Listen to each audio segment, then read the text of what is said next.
Hello and welcome to the channel. Today I'm going to be talking about Martinico and his level, which is the Comms Tower that you come across going through Separate Ways DLC. It is basically towards the end of the game. Now I understand that the Separate Ways DLC is very linear and more on rails when compared to the original game. So the pacing of Separate Ways is even tighter and even faster than the original one. That is what I completely understand, and we have to get that out of the way first. But my point in this video today is talking about why the whole Martinico, the whole laser room, and the comms tower, and the laboratory that is attached to it really don't make a whole lot of sense. And I think that the developers were trying to make amends in a way because they saw that a lot of people were upset that the laser section from the OG RE4 was not in the game, so they had to add that into the game. But now, because RE is this more serious, a little bit edgier game when compared to its original counterparts back in the late 90s, now we're gonna have to have some sort of dark explanation, a very edgy explanation as to why the laser room is there. So not only is it to keep intruders outside and keep the would-be, thieves or whatnot out of the comms facility, but it is also to destroy this whole new creature that they came up with in case it got out of its tank or vat or whatever you want to call it. Test tube, let's just say. And the whole origin of this creature also, from a story standpoint, I think it kind of makes sense because according to some fans online, I've seen them talk about the rejected regenerators and how the rejected one, I really don't remember how it looked like back in the OG RE4, but apparently some fans speculate that because the original reject kind of looked like this creature with a little bit of a snout, like a reptilian snout, but obviously it wasn't alive. But this whole Martinico or Martinico, I really don't know how to pronounce it. But anyways, this whole Martinico creature is based off of that. So from a story standpoint, the developers are, harkening back to that reject, that specific regenerator reject that was in the OG RE4. So that's all well and good. Up until this point, this is pretty good, I guess.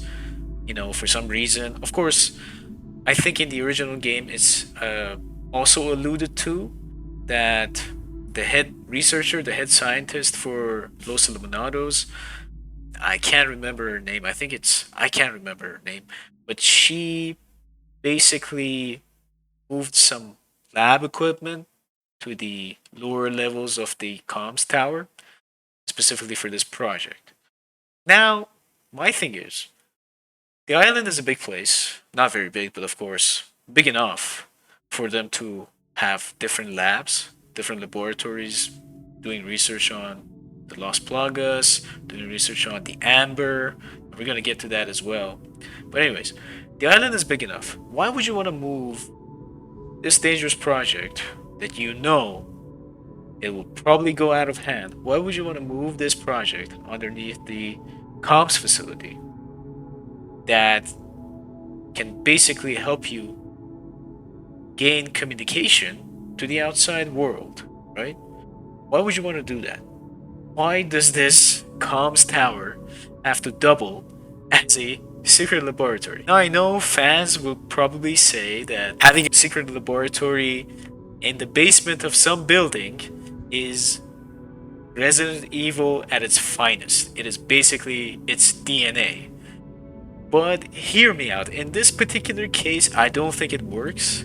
I think the developers were trying to cram everything because of maybe production timeline and their deadlines, and they had to finish the game. The game had to be on this brisk pace from start to finish, that they had to cram all these different design ideas into one singular level, which ended up the comms facility. And now, not only do you have this creature that they just came up with, in my opinion, very arbitrarily, and he is basically impervious to all conventional weaponry as well, because why not? We have to have context for our laser room, so why not make the lasers be the solution to this guy breaking out of his vat, right? So now we have a context for the laser room. In my opinion, they could have moved the laser room like how they did with the original RE4 back in 2004. I think it was found before Sadler's throne room, if I'm not mistaken. In this game, you could have put the laser room on the way to Sadler's hideout. Maybe Sadler has a hideout. Maybe he has a little sanctuary that he does his rituals in, right? Maybe you could put it there. In that case, I think it would have made more sense, because you would want to keep intruders out, and Sadler is seen employing Krauser to hone his security forces, right? To hone the entire security apparatus of the island. So it makes sense for him to also hire Krauser to do this particular job as well. So why not do that?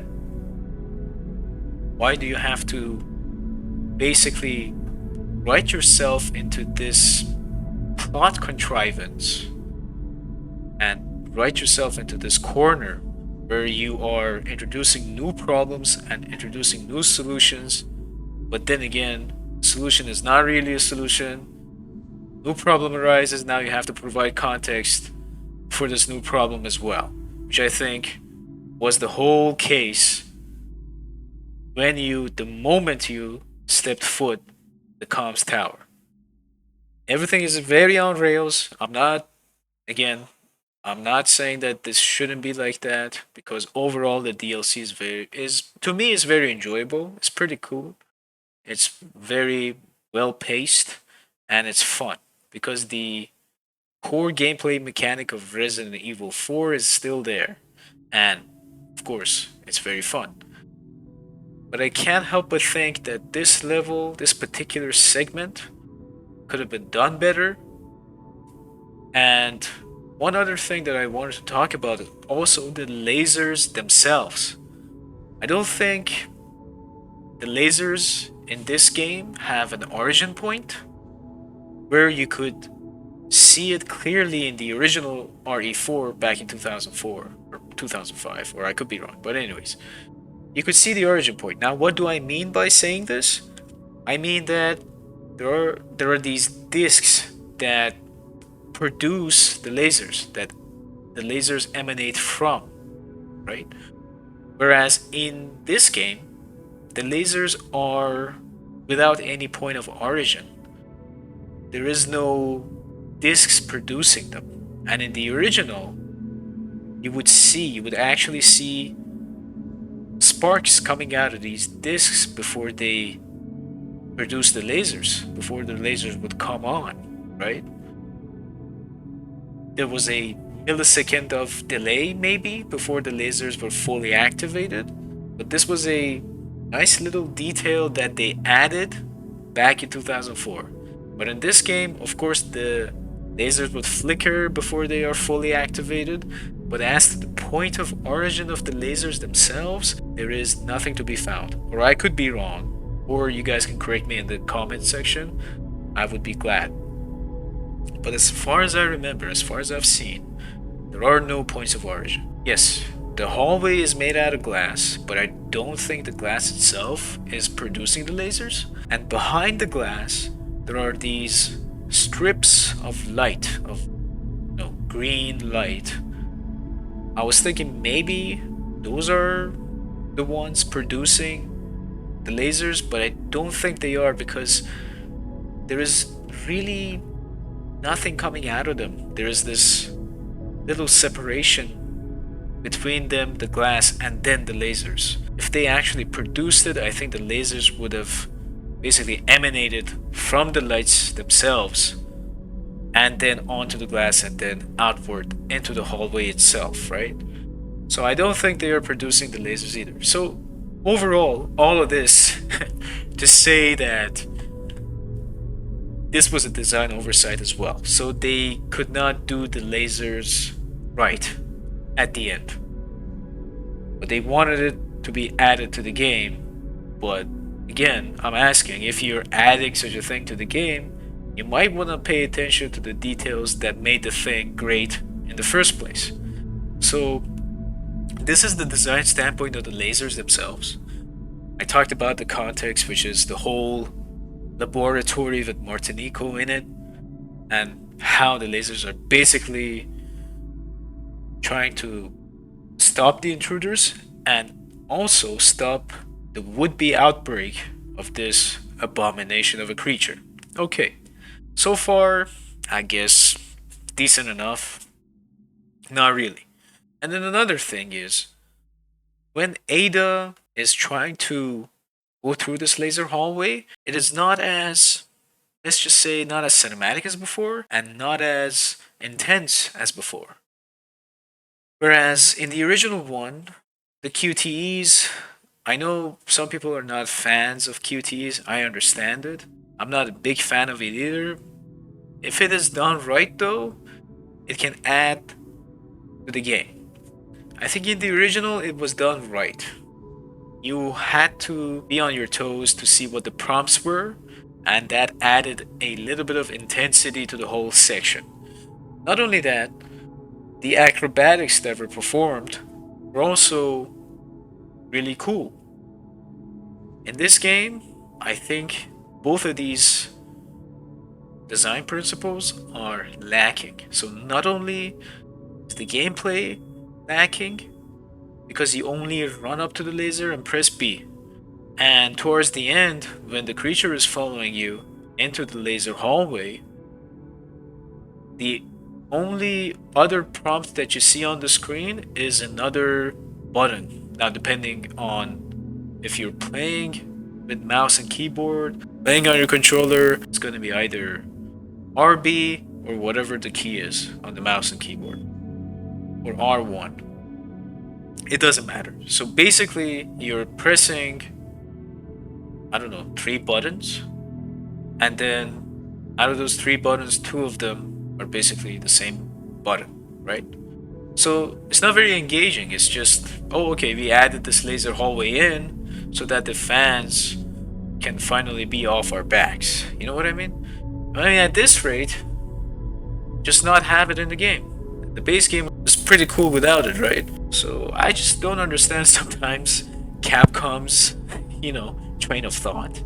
Sometimes they come up with some thought contrivances, gameplay contrivances that just does not make any sense at all. But overall, again, it is not to say that I don't like the game, that I don't hate the game. The only reason I'm criticizing it is because I like the game. That's why I am spending the time to criticize these, small little details. Now, overall, for somebody who's new to the game, this could be a cool section. Now, hey, if you enjoy it, all the more power to you, no problem at all. If you get inspired by it too, hell, why not?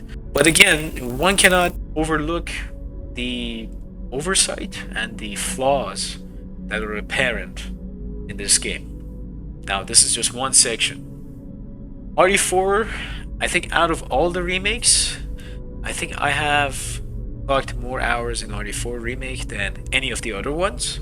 I've been playing RE3 a little bit more recently as well. That game is also enjoyable for what it is. But yeah, that's basically what I wanted to talk about, and I hope you guys like it. Again, these videos are not very scripted. I try to basically give off-the-cuff commentary and just share my thoughts with you guys. So I would really appreciate it if you consider liking the video, subscribing, and sharing.